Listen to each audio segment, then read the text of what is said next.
नमस्कार। मैं शंकर सिंह और आज फिर से हम एक बार बात करेंगे इंडिया वर्सेस इंग्लैंड की अपकमिंग टेस्ट सीरीज़ के बारे में। 18 प्लेयर्स की जो टीम नॉमिनेट बीसीसीआई ने की है, इसमें दो की प्लेयर्स, दो वेटरन प्लेयर्स जो अभी भी इंडियन टीम में शामिल हैं, अजिंक्य रहाणे और चेतेश्वर पुजारा, वो इस स्क्वाड में शामिल नहीं किए गए हैं। ये दोनों ही बड़े प्रोमिनेंट प्लेयर हैं जिन्होंने टीम इंडिया की बहुत सर्विस की है। और याद होगा बीजीटी सीरीज़ ऑस्ट्रेलिया में जो हुई थी और जिसमें अजिंक्य रहाणे और चेतेश्वर पुजारा ने बहुत अहम किरदार अभिनय किया था उस जीत को लेकर, जो ऑस्ट्रेलिया में ही इंडिया ने जीती थी। उस दौरान रोहित शर्मा और विराट कोहली दोनों ही जो प्रोमिनेंट प्लेयर्स थे वो टीम में नहीं थे, और उसके बाद से इन दोनों प्लेयर्स की अहमियत देशवासियों को समझ में आई। लेकिन उसके बाद से जो इनका एक फॉर्म थी वो धीरे धीरे गायब होती रही। हालांकि अजिंक्य रहाणे फिर वापसी एक बार हमें दिखे 2023 में, लेकिन उसके बाद हमें वो उस टूर में वेस्ट इंडीज़ के बाद दिखे और उसके बाद से वो हमें नहीं दिखे। लगभग 2 साल हो गए हैं। दोनों ही टेस्ट क्रिकेट टीम का हिस्सा नहीं है। और अजिंक्य रहाणे, जिनमें काफ़ी पोटेंशियल रहा है कैप्टन बनने का, और जब उन्होंने बीजीटी में कैप्टनसी की 2021 का समय था, 21-22 का समय था जब उन्होंने बीजीटी सीरीज़ में इंडिया को जीत दिलाई थी।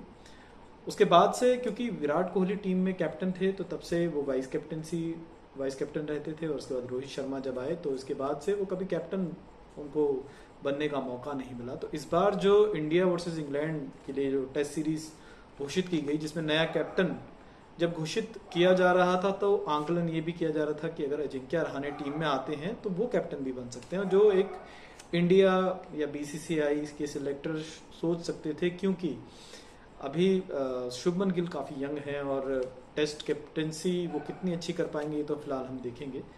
लेकिन अगर उनको एक एक्सपीरियंस्ड पूर्व कैप्टन का अनुभव मिलता तो वो काफ़ी आगे सीख सकते थे इस गेम को।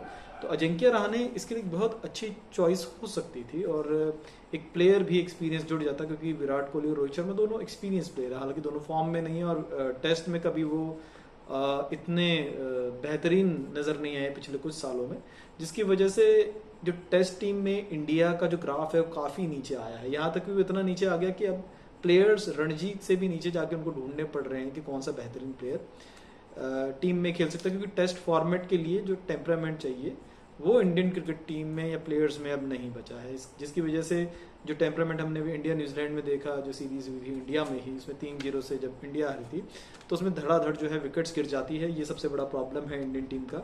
और ऑस्ट्रेलिया में भी यही पैटर्न दोहराया गया कि एक बार जब दूसरे तीसरे नंबर का बैट्समैन आता है तो वो 7वें 8वें तक पहुंच जाती है और उसके बाद जो है पूरी टीम लड़खड़ा के जाती है। तो इसके बाद अगर अजिंक्य रहाणे को इस बार मौका मिलता तो वो मेरे ख्याल से इनके लिए एक बेहतरीन मौका होता। लेकिन अब उनको दोनों को ही नहीं चुना गया है, अजिंक्य रहाणे और चेतेश्वर पुजारा को। तो अब ये तय हो चुका है लगभग कि ये दोनों शायद अब on the verge of retirement ही हैं। शायद अजिंक्य रहाणे के पास फिर थोड़ा समय है, लेकिन चेतेश्वर पुजारा जो अराउंड 37 ईयर्स के हैं वो शायद टीम से रिटायरमेंट ले रहे, जो बहुत अहम प्लेयर भी रहे हैं जब टेम्परामेंट की बात की जाए। राहुल द्रविड़ के बाद, जिनको वॉल के नाम से बोला जाता है, दीवार, जो टीम इंडिया की दीवार है। तो अभी क्योंकि ये जो टेस्ट सीरीज है जून जुलाई अगस्त तक चलेगी 5 टेस्ट मैचेस की, इसके बाद जो अक्टूबर नवंबर में वेस्ट इंडीज़ की टीम आएगी इंडिया में टेस्ट मैचेस के लिए, और उसके बाद साउथ अफ्रीका की 2-2 मैचेस की टेस्ट सीरीज है। हालांकि जो बाहर की टीम है उनके साथ बाहर खेलने का ज़्यादा मज़ा है, टेस्ट मैचेस का मज़ा ही बाहर है, क्योंकि पिचेस तेज होती है और उसमें एक बैट्समैन का टेम्परामेंट दिखता है। अब इंडिया में जब वो आते हैं तो इसके बाद शायद अजिंक्य रहाणे के पास भी एक अच्छा मौका होगा वापसी करने का, जो बहुत मुश्किल है, क्योंकि गौतम गंभीर साफ कर चुके हैं कि उनको एक ऐसी टीम चाहिए। 2027 जो वर्ल्ड टेस्ट क्रिकेट साइकिल होगा 2027 का, 2 सालों का, उसमें एक ही टीम हम रखें और जिसमें बहुत कम जो है लोगों को रखा जाएगा, नए लोगों को रखा जाएगा। और वैसे भी जो बैटर्स हैं अभी, जैसे करुण नायर ने हाल ही में इंडिया टीम में ए में आज ही उन्होंने सेंचुरी बनाई है, जिसकी वजह से उनका जो नंबर 4 का एक रोल है, किरदार है, वो पुख्ता हो जाता है। आज भी वो शायद नंबर 4 में ही खेले थे। तो ऐसे में नंबर 4 की जो इम्पोर्टेंट गेम है, अगर रहाणे या चेतेश्वर पुजारा में से कोई एक भी प्लेयर होता तो ये टीम बहुत ज़्यादा बैलेंस हो जाती है। अभी भी बैलेंस है, बट मेरे ख्याल से रहाणे का होना इस टीम में बहुत ज़रूरी था। एक अच्छा प्लेयर 85 टेस्ट मैचेस खेल चुका है, अराउंड 39 की एवरेज है, हालांकि एवरेज इतनी शानदार नहीं है इनकी, लेकिन फिर भी उनको कैप्टेंसी का अनुभव है, उनको जीतने का अनुभव है, वो भी बाहर की टीमों के साथ। और ऑस्ट्रेलिया के खिलाफ तो वो हमेशा खेलते हैं, लेकिन इंग्लैंड ने क्या किया है टेस्ट मैचेस में, उन्होंने बेसबॉल का जो एक कॉन्सेप्ट शुरू किया है तेज क्रिकेट का, जिसमें वो हमेशा लड़खड़ाते ही नजर आए हैं। इतना कुछ उनका योगदान नहीं रहा है उनकी तेज टेस्ट क्रिकेट में, क्योंकि इंडिया ने काफ़ी तेज़ी से टेस्ट में खेलना शुरू किया है, लेकिन इसका एक नुकसान अब इंडियन टीम को देखने को मिल रहा है। ऑस्ट्रेलिया कहीं ना कहीं अपने ऐसे प्लेयर्स रखती है जो टेम्परामेंट दिखाते हैं, स्टीव स्मिथ है और कई ऐसे बल्लेबाज उनके पास आए हैं जो काफ़ी देर तक खेल सकते हैं। लेकिन इंग्लैंड में जो रूट है वो काफ़ी टेम्परामेंट दिखाते हैं, काफ़ी ज़्यादा बॉलें खेल सकते हैं, उनके लिए हमारे पास अच्छी बॉलिंग चाहिए। और सीनियर का मतलब क्या होता है, देखिए सीनियर्स का मतलब अभी तक हम नहीं समझे, जिसकी वजह से चेतेश्वर पुजारा और अजिंक्य रहाणे के जो आखिरी 10 टेस्ट मैचेस थे वो बहुत बुरे गुजरे थे। उनमें से शायद 1-2 इनिंग्स अजिंक्य रहाणे ने बहुत अच्छी खेली थी, लेकिन अगर आप एक लंबे वक्त तक अच्छा नहीं खेलेंगे तो टेस्ट से निकालने जाने का डर तो रहेगा ही। चाहे बात आप करुण नायर की भी करें, उनका एक ट्रिपल सेंचुरी जो है अगर उसको छोड़ दी जाए तो उनके पास कोई खास स्कोर नहीं है, और वो भी ट्रिपल सेंचुरी की स्कोर उनका वहाँ पे उस जगह पे आया जहाँ पे कई और प्लेयर्स अच्छा खेल रहे थे, और उन्होंने एक ड्रॉप कैच भी मिस हुआ था, उनकी कैच ड्रॉप हो गई थी, अदरवाइज वो 300 तक शायद ना पहुंचते।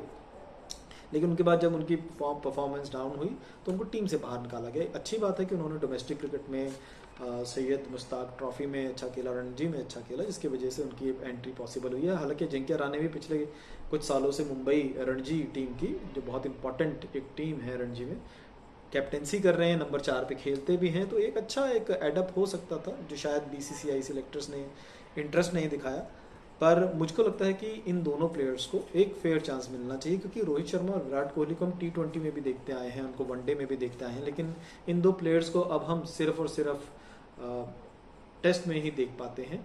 और उम्मीद करते हैं कि जून में अब ये जो टेस्ट सीरीज शुरू होगी तो मुझको नहीं लगता है वहाँ पे तो इनकी एंट्री अब पॉसिबल है, क्योंकि ये चुने भी नहीं गए हैं 18 में।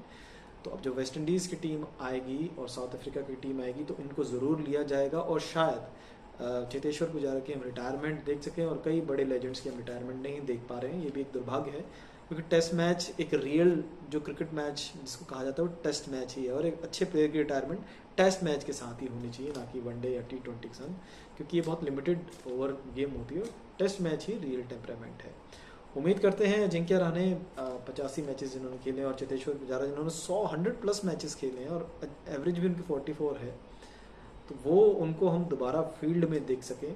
और फिर से, क्योंकि चेतेश्वर पुजारा अराउंड 19 सेंचुरीज बना चुके हैं, तो हम उनकी 20वां शतक देख सकें। एक बेहतरीन रिकॉर्ड इन दोनों प्लेयर्स का है, और उम्मीद करते हैं कि हम जल्द ही उनको टीम में देखेंगे।